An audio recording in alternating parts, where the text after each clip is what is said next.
हमारे व्यस्त जीवन में ईश्वर की आवाज़। अगर ईश्वर स्वयं को प्रकट ना करे तो मनुष्य ईश्वर को नहीं जान पाएगा।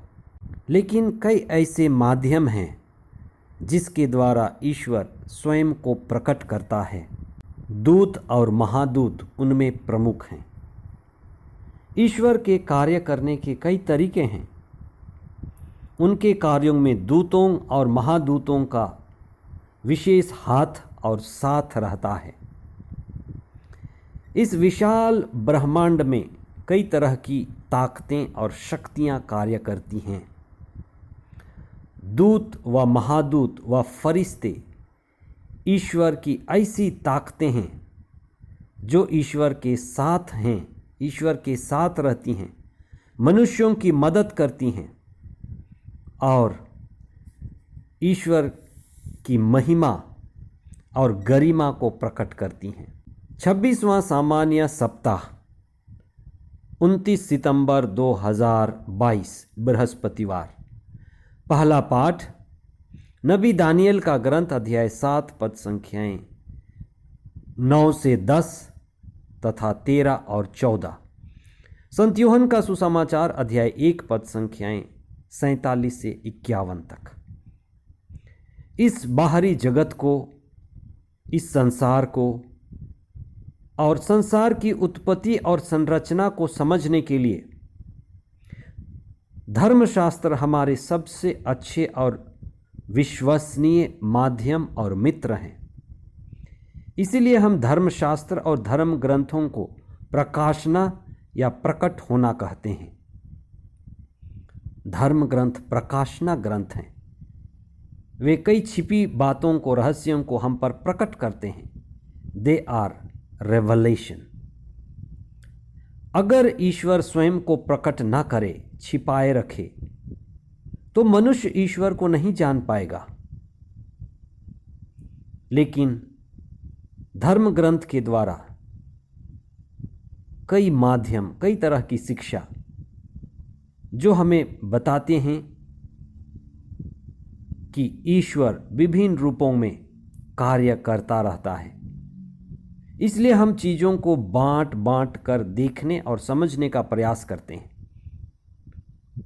हमें मालूम पड़ता है संसार का कुछ भाग ज्ञात है, कुछ बातें अज्ञात हैं और कुछ अज्ञेय हैं। कुछ जाना गया है, कुछ अभी भी रहस्यात्मक है और कुछ को हम कभी भी नहीं जान पाएंगे क्योंकि हमारी बुद्धि बहुत छोटी है। आज हम इस बात पर चिंतन करें कि सारी शक्तियां ईश्वर के हाथों में निहित हैं। लेकिन ईश्वर अपने और मनुष्यों के बीच महादूतों जैसे गाब्रिएल, मिखाएल और रफाएल के द्वारा रिश्ते को बनाए रखता है और व्यवस्था को बनाए रखता है।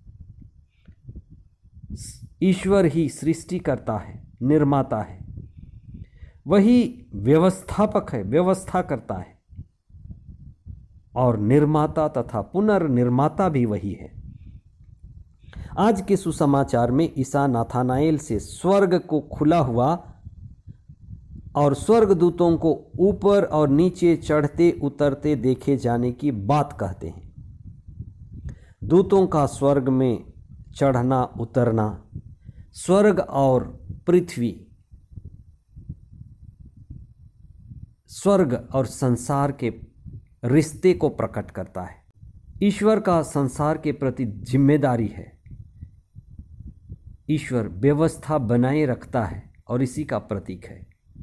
ईश्वर अपने दूतों और महादूतों को भेजकर मनुष्यों की सहायता करता है। प्रभु के महादूत गाब्रिएल, मिखाएल और रफाएल ये ईश्वर की उपस्थिति और ईश्वर की शक्ति और सामर्थ्य को प्रकट करते हैं। महादूत रफाएल तोबित और सारा को अपदूत ग्रस्त होने से बचाने के लिए आए थे। रफाएल को चंगाई का महादूत भी कहा जाता है। रफाएल का शाब्दिक अर्थ है चंगाई देने वाला ईश्वर। महादूत गाब्रिएल ईश्वर के संदेश को लेकर इस दुनिया में आता है और संदेश को पहुंचाता है। कई राजाओं को, नबियों को और विशेष करके माता मरियम को ईसा के जन्म का संदेश देता है। संत मिखाएल ईश्वर की ताकत और रक्षा की लड़ाई लड़ता है। कई स्थानों पर धर्म ग्रंथ में दूत और महादूतों की चर्चा मिलती है। जनसाधारण लोग विश्वास करते हैं कि ईश्वर के दूत हमेशा हमारी रक्षा करते हैं। ऐसे लोगों का विश्वास है। ये भक्ति परंपरा का भी हिस्सा है कि ईश्वर सब जगह है, लेकिन हम दूतों और महादूतों के द्वारा उसके उपस्थिति, उसकी शक्ति, सामर्थ्य का अनुभव कर पाते हैं। यह जनसाधारण लोगों के लिए विश्वास बढ़ाने का एक माध्यम है। प्रभु के दूत और महादूत ईश्वर के कार्यों को जारी रखते हैं। ईसा ने नाथानाएल से कहा, तुम महान चिन्ह और चमत्कार देखोगे, स्वर्ग को खुला हुआ देखोगे, ईश्वर के दूतों को ऊपर चढ़ते और उतरते देखोगे। इसका अर्थ है, जो व्यक्ति नाथानाएल की भांति निर्दोष है, शुद्ध है, पवित्र है, ईश्वर का योग्य शिष्य है, ईश्वर का योग्य भक्त है, तो ईश्वर अपना रहस्य ऐसे लोगों पर प्रकट करता है। जैसे आज के पहले पाठ में दानियल की चर्चा है। दानियल जो निर्वासन के दिनों में विदेश में था, वो नाथानाएल की तरह था। ईश्वर अपने रहस्यों को उन पर प्रकट करता।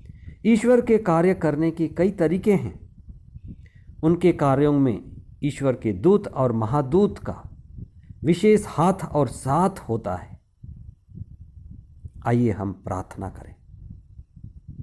हे सर्वशक्तिमान पिता ईश्वर, हम धन्यवाद देते हैं तेरी अपार शक्ति, महिमा और ताकतों के लिए। हम धन्यवाद देते हैं जिस तरह से आप अपने दूतों और महादूतों को भेज करके मनुष्यों की सहायता करते हैं, उनको बचाते हैं और अपनी व्यवस्था इस संसार में जारी रखते हैं। हमें विवेक, सद्बुद्धि और प्रज्ञा प्रदान कीजिए कि हम आपकी अपार शक्तियों को समझ पाएं, आपकी अपार शक्तियों के नीचे अपने आप को समर्पित करें। हमारा जीवन मुक्ति के लिए और दूसरों की सहायता के लिए हो। जिस तरह से दूत और महादूत लोगों की, बीमारों की, असहायों की मदद करते हैं, उसी तरह से हम अपने अपने छोटे स्तर पर दूसरों की सेवा करें, दूसरों की मदद करें, दूसरों को ऊपर उठाएं और हम भी दूत और महादूत कहे जाएंगे। आमीन।